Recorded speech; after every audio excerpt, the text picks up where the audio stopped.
British Columbia announced that the U.S. government has paused negotiations on the expansive Columbia River Treaty, saying the current administration is reviewing its international engagements. The deadly and devastating wildfires in Los Angeles are drawing new attention to U.S. President-elect Donald Trump's comments about one of Canada's most valued natural resources. Millions of gallons of water pouring down from the north with the snow caps in Canada and all pouring down. And they have essentially a very large faucet. The next great conflict between the United States and Canada will not be fought over trade tariffs or border security.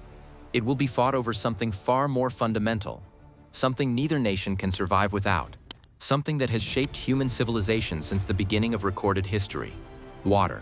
What is unfolding right now between Washington and Ottawa represents a collision course that has been building for decades. The pressure has been mounting quietly beneath the surface of diplomatic pleasantries, and the response from Canada's leadership has left American strategists scrambling to understand what comes next.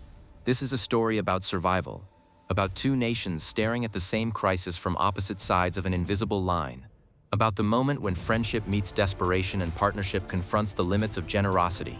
The decisions made in the coming years will echo for generations. President Donald Trump did something that few American leaders have done publicly. He looked north and spoke openly about what the United States might eventually need from its neighbor: access to fresh water. Not as a favor, not as charity, as a matter of national survival that transcends politics. The American Southwest is dying of thirst. Arizona, Nevada, and California have watched their reservoirs sink to levels that engineers once considered impossible. Lake Mead has become a symbol of systemic collapse. White mineral rings mark where water once stood decades ago, like scars on the landscape. The Colorado River no longer reaches the sea. It is divided and subdivided among states and cities until nothing remains at the delta. Farmers who fed the nation for generations now watch their fields turn to dust. Cities ration water while populations continue growing without pause.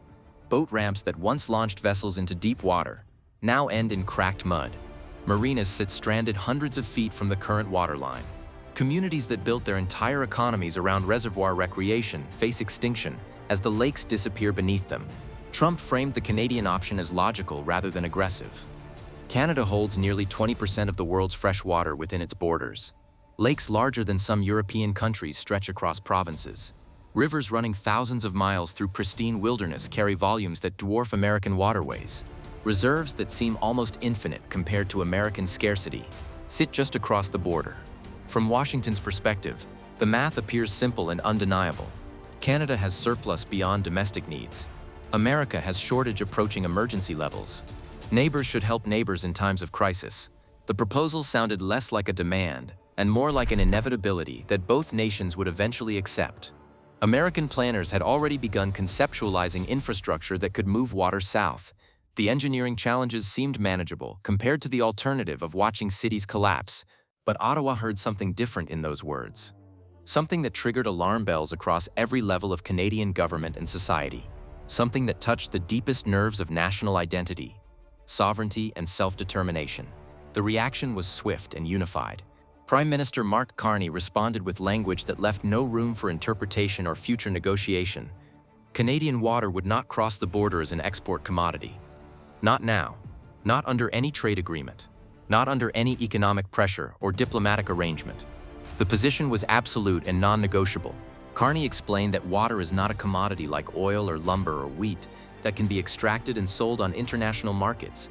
It cannot be commercialized without fundamentally changing what Canada is as a nation.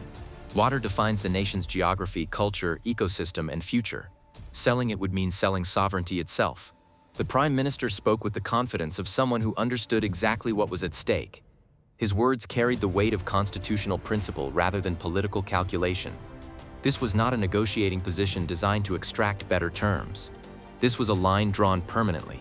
The refusal stunned American officials who expected negotiation rather than outright rejection. They anticipated concerns about pricing or environmental safeguards or infrastructure costs. Instead, they received a wall. A clear statement that this conversation would not proceed on American terms or any terms at all.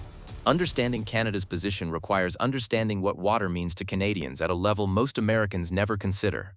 The lakes and rivers are not resources waiting to be monetized by the highest bidder.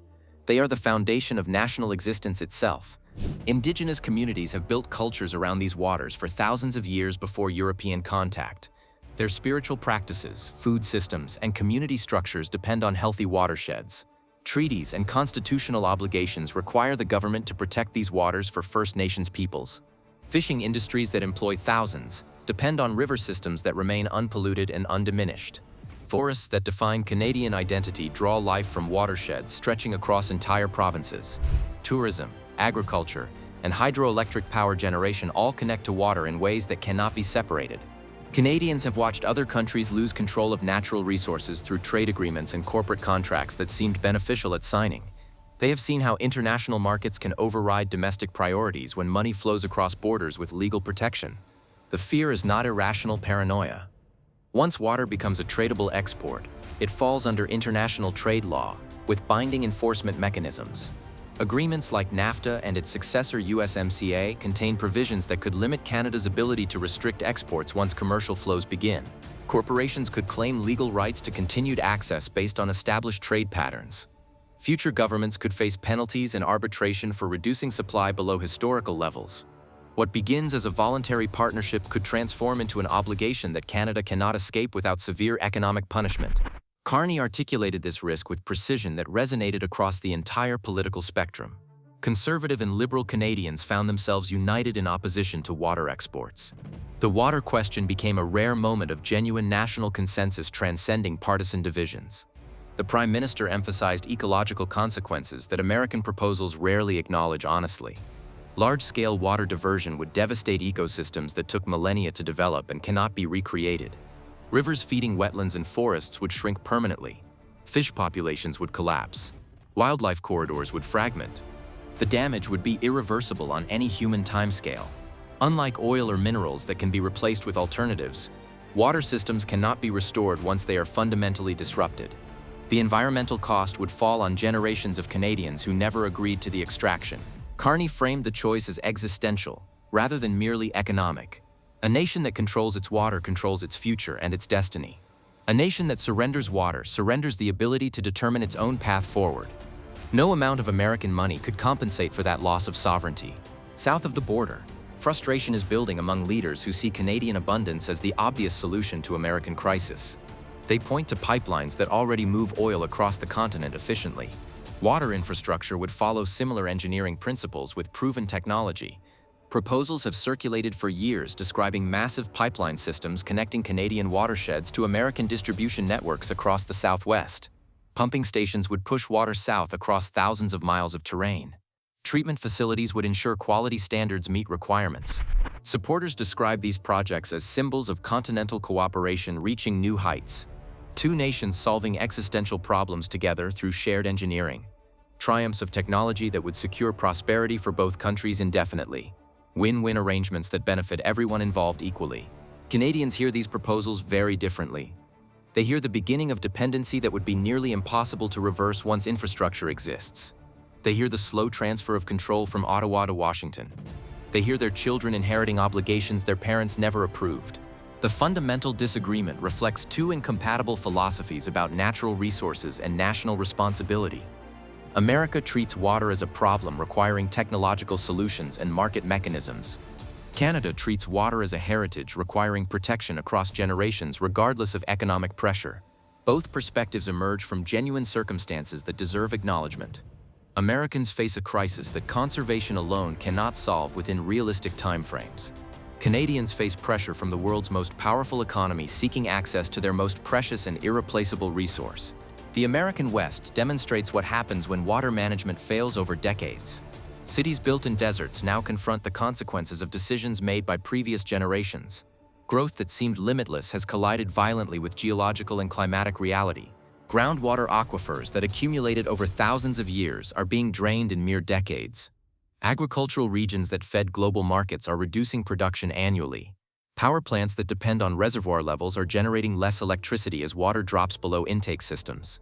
The crisis is not approaching somewhere in the future. It has already arrived, and the solutions available within American borders are insufficient to meet the scale of the problem. Honestly assessed, desalination plants help coastal areas but cannot reach inland communities economically. Recycling systems recover some water, but cannot close the widening gap between supply and demand. Conservation efforts have achieved impressive results but cannot overcome the fundamental imbalance between continued population growth and declining water availability. In that context, Canadian water appears as salvation, an answer sitting just across the border, waiting to be accessed through negotiation or pressure or whatever mechanism proves necessary. The temptation grows stronger as the crisis deepens each year. Carney's refusal forces American leaders to confront limits they prefer to ignore in public discourse. The assumption that problems can always be solved through money or diplomacy or leverage does not apply when a sovereign neighbor refuses to participate. Canada holds leverage that few countries possess against American pressure. The water cannot be taken by force without consequences that would destabilize the entire continental relationship. It cannot be purchased without explicit Canadian consent that will not be given. The standoff reveals how climate change is reshaping international relations in ways that Cold War frameworks never anticipated. Resource scarcity creates new forms of tension between allies who assumed cooperation would continue indefinitely without serious friction. What happens next will define the North American relationship for generations to come. America must find solutions within its own borders or accept that Canadian water remains permanently beyond reach. Canada must maintain its position against pressure that will only intensify. The world watches closely because this confrontation foreshadows conflicts that will emerge across every continent. As water becomes scarcer globally, nations with reserves will face demands from nations without. The Canadian example will be studied everywhere. Carney has drawn a line that future Canadian leaders will be expected to hold regardless of pressure. Any retreat would be viewed as national betrayal by the Canadian public. The political cost of compromise now exceeds the economic benefit of any possible deal. For America, the message is equally clear and sobering. The era of assuming automatic Canadian cooperation is ending. The neighbor to the north is prepared to say no firmly, even when Washington expects yes. That new reality requires fundamental adjustment. Two nations that have shared the longest peaceful border in human history now face a test that neither anticipated. The outcome will reveal whether partnership survives when survival itself becomes the stakes on the table. Subscribe now for more stories where geopolitics and resources collide behind closed doors. Your engagement keeps these critical investigations visible and these important questions in public discussion.